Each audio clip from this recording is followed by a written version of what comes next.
Hello, John Broom, 55 years old, currently training to break 19 minutes at the British Masters 5K Championships at Battersea Park on the 30th of November. So in this video, I'm going to take you through my latest training session I've completed towards hitting that goal. I'm going to go through 4 different ways where you can seek inspiration, knowledge and a plan if you are working towards a specific running goal in the near future. So let's dive into that session. So here we are at the start of the 9th structured workout of my 5K training plan. So today's session consists of 3 kilometers at around marathon effort, then a 2-minute recovery, followed by 2 kilometers at 10K effort, followed by a 90-second recovery, and then 2 times 1 kilometer where I have to try and work down to 5K pace. And my goal 5K pace is 6:07.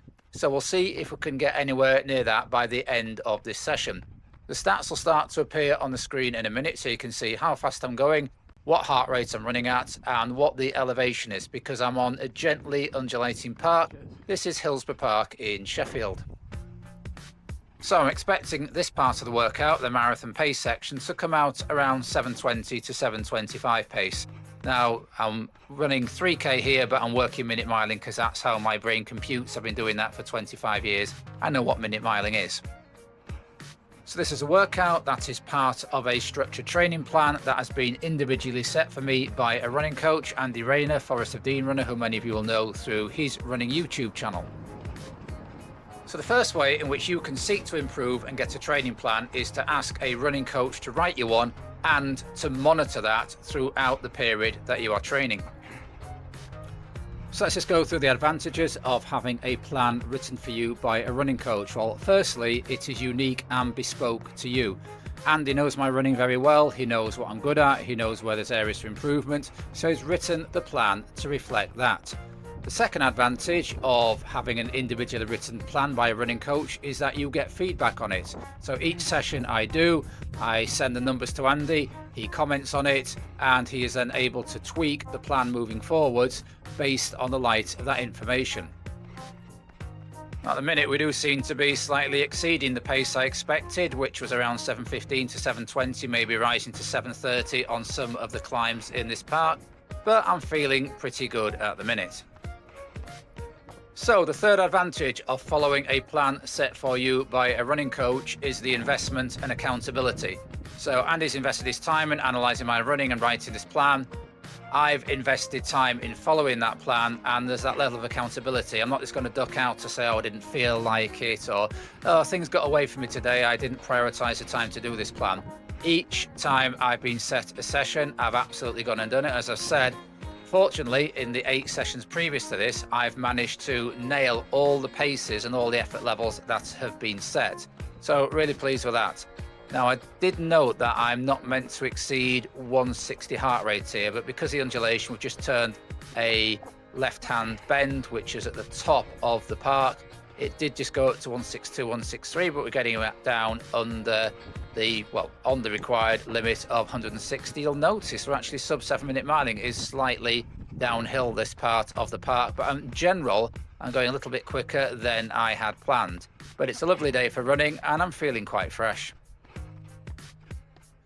So the fourth advantage of having an individual plan written by a running coach is you're drawing on that bank of knowledge. Now, as many of you know, I'm a very experienced runner myself and a running coach myself. And I know what I know, but I also know that other people also have a great wealth of experience.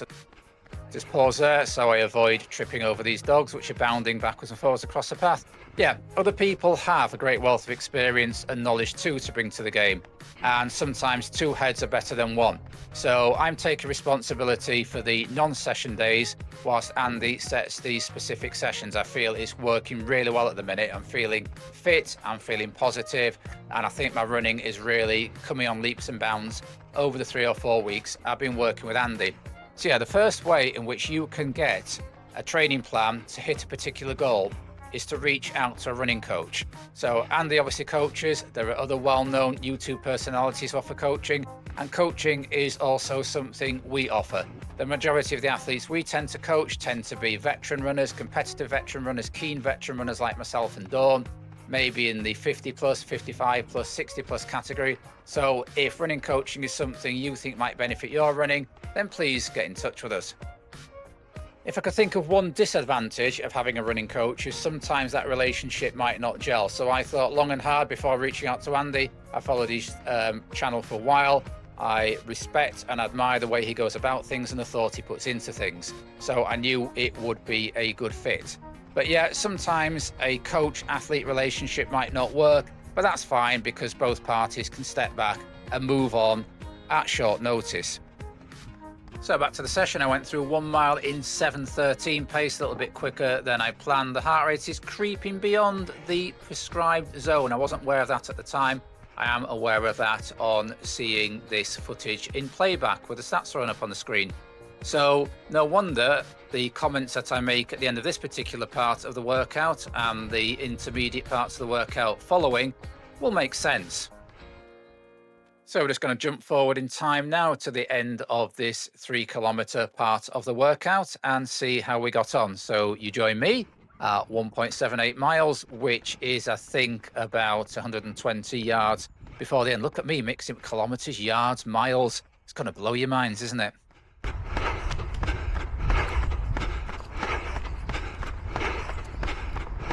Breathing sounds nice and controlled for this sort of thing, and I believe we'll be finishing this part of the run at the same part of the park that we started it on.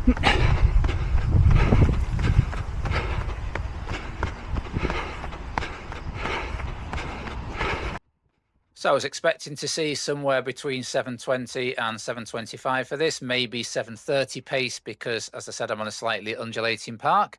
And the number came out as we slow down now, as we get towards the end of that rep, down to 9-minute miling. 7:18 pace there for the marathon effort session. I've learned from these sessions to take a good walk in between, so we're fresh enough to try and complete the next set to the specified pace and effort levels. Feeling about a 6.5 out of 10 today. End of a long school term. Heavyweight session. Any more sandbags? Not at the minute. Oh yeah, it's a bit windy and a bit undulating this park. So we're now into the 10k effort part of this run, 2k at 10k pace stroke effort. I'm looking for around 6:25 pace, so we are going slightly down a slope here. That accounts for the fact we're doing 6:04 pace. So the second way in which you can get a plan to try and improve a 5k time, 10k, half marathon, marathon, or anything you are trying to aim for is to either get one from a book, such as Road Racing for Serious Runners by Fitzinger and Douglas. I know a few people have used the Run Elite book by Andrew Snow to good effect. And there's also the Jack Daniels running formula. So there are running books out there with plans in, but they're obviously not bespoke to you. But the advantage of them is that they have been written by highly qualified, highly experienced and very knowledgeable running coaches, some of the best coaches of their era. So if you get one of those plans and you've got the knowledge to adapt it yourself to your own needs, then I know people have experienced success with that. On a similar note, there are plans that you can buy from various people. I know Ben Park sells plans and people have experienced success off his plan. Mark Grant, on a recent 5k training series, used a Lee Grantham plan and absolutely smashed his target.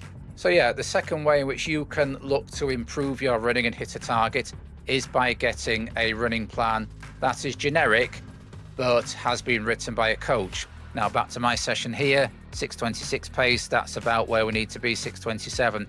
In a minute when I turn left, there's quite a long drag up the side of this park near, well, Sheffield Wednesday football ground, and they've been in the news this week, haven't they? So we can see just turning the corner, 6:28, 6:29, 6:30. It's hanging on to an okay pace here and then trying to take advantage of the downhills when they come up to 6:36, 6:37, 6:30, over 6:40 pace here. But I'm not worried about it. I'm not going to lean into it and try and run 6:27 pace all the way around here because I'm well aware of the undulating nature of this park. But yes, a disadvantage of lifting a plan from a book or downloading a plan, buying a plan from a website, even though they are written by running coaches, is it doesn't give you feedback. So if you have to miss a run during a week, you don't know which run to miss. If a session hasn't gone particularly right or you've not been able to hit the paces, there's nobody to ask to say, did I try and do too much? Did I do anything wrong? Should I try and switch it to another day? Should I miss the next session, that slightly different one, and try and repeat the one I've not just done? So you don't get that feedback, but if you are fresh and can follow the plan almost to the T, then you will probably come out the other side a better runner than when you went into it. But for me, it's not quite as good as having a running coach. But back in the day when Dawn and I first started, we used a book called, I turn to Dawn now as she's sitting next to me, was it Bob Glover's Marathon Handbook? Yeah, we both followed his plans and had successful early marathons. So there we go. Just turning around at the top corner of this part now, and then we try and hit the 620s as we go back down that slope. You'll get very used to this slope going round and round and round the park, just like in Blur's Park Life. So let's have a listen to what 174 heart rate and 10k pace feels like.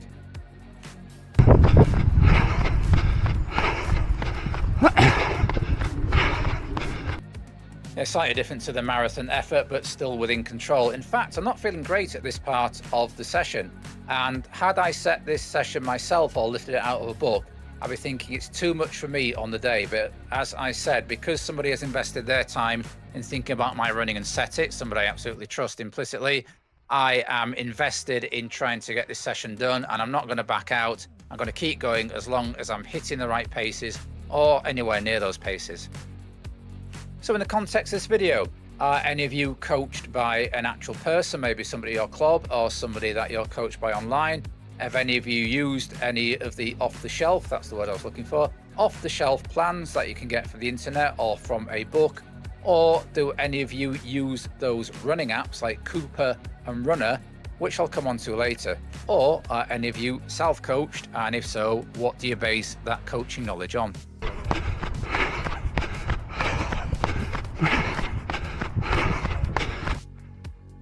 So we still seem to be trucking along nicely in those mid 620s, which is what we need to execute this 2 kilometer repetition at 10k pace, or my goal 10k pace, which is obviously 40 minutes. Well, actually, I'd be gutted if I got 40 minutes. I'd be more delighted to get 39:59. Funny creatures as runners, aren't we? Yeah, think about it. If I ran a 10k in 40:20, I'd think, well, that's good, quite close to sub 40. Let's have another go next time. If I ran 40:01, I'd be hugely disappointed I didn't take the opportunity to get those extra 2 seconds under the belt. Strange, isn't it?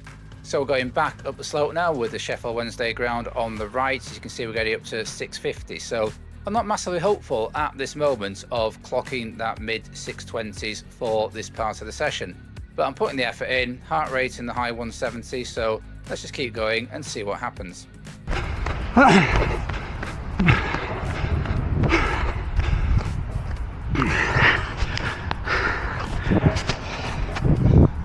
Just about hit 10k pace there, so I guess given the undulations isn't bad.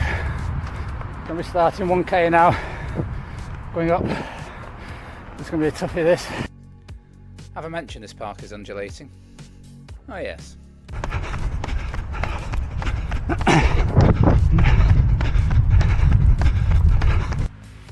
So here we go, the first of 2 1 kilometer repetitions. I'm hoping to see around 6:15 pace today. So yes, the third source you can get a training plan from is one of the modern runner apps like Runna or Coopah. Now, full disclosure here, I've never used one, and to be honest, I can't ever see myself using one because I've got a great bank of knowledge from 25 years of running. I know which books to look at, which have valid training plans in and training philosophies, and I've got a great network of people around me. So if ever I wasn't coached, I'd use that knowledge to self-coach. But yeah, a lot of people are finding, particularly newer runners, these apps really useful. So they use artificial intelligence. You pile in all your requirements, how many days a week you can run, what your target is, what your current level of fitness is, and it spews out a training plan for you. And I don't know if any of you caught the recent series from Mac Ashworth where he was training up towards the Chicago Marathon, but you can also set it on sort of different modes, and he set all the settings on his Runner app onto hard mode to go into the Chicago Marathon. So I actually reached out to Matt before doing this video and asked him, were there any sort of disadvantages of using the Runner app? Because I say it's individualized to you, everything's downloaded to you, you can transfer all the sessions it sets directly onto your watch, so that's all well and good. But are there any disadvantages? I mean, for me, it's impersonal. I don't want artificial intelligence telling me whether that was a good run or not. I want Andy Rayner or a coach telling me whether that was a good run or not. And Mac did agree that he found some of the AI feedback quite impersonalized, maybe not quite as bad as some of the Strava ones that people have joked about in the past. This will no doubt tell me this was a blazing fast session. In fact, it'll tell me whatever I put in. If I say great session around the park, it will tell me it's a great park session. That's how AI works. But yeah, one disadvantage of using one of these apps is the feedback isn't really personal to you.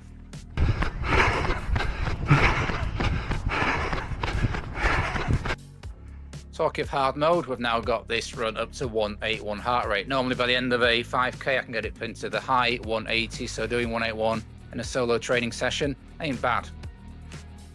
Anyway, back to, in this case, the Runna app. Another criticism made, and one which Matt pointed out, is that it's quite heavily skewed towards harder sessions. People aren't going to pay however much it is, I don't know if it's 10, 15, 20 pound a month, to be told to run easy 80% of the time.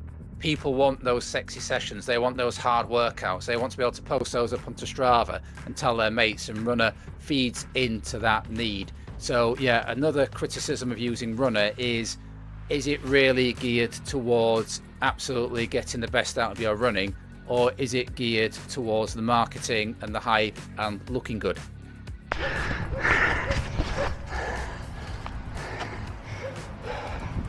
6:13. Downhill from there to here. A more to go. Come on, John. It's tough. Really tough this morning. And a further criticism of the Runna app, linked to having to have sexy sessions in there, is very, very ambitious targets. People want to buy into something that tells them they can break that sub-3 marathon, they can hit that sub-20 10k. So yeah, it draws them into maybe overreaching. That's one criticism that has been made of these running apps. And the final one, and more of a technical point, is it doesn't allow you to break your runs into two. So if it sets you, say, an 8-mile run in a day, and you don't have time to do one 8-mile run, but you can maybe squeeze 2 4-mile runs in, or what's that, about 6.4k for the kilometre people out there, it doesn't allow for that. It just recognises you've done that first run and disregards the second run. So yeah, where do you think the future of these running apps is? Is it the future of running? Are coaches like Andy Rayner and myself and Dawn and many others going to be redundant? Or do running coaches have a future, but the Runna and Coopah apps meet a need that maybe those running coaches don't fulfill currently?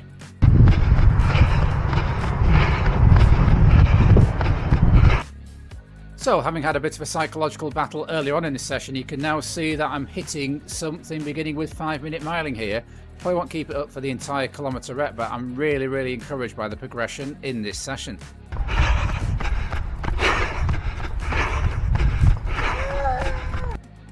Fan there. So yeah, I guess closely linked to these running apps are the plans that Garmin or Coros will generate for you. It's not something I've looked at. Have any of you tried training for a goal race using a preset plan from Garmin, Coros, or anywhere else?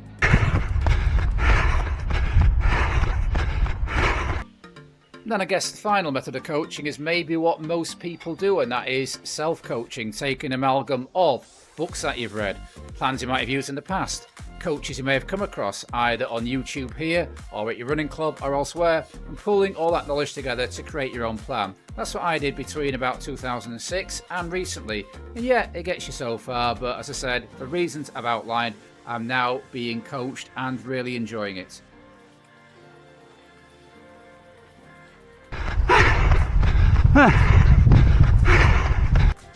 Yes, just hear how much I'm enjoying it, with maybe just a minute to go of this session.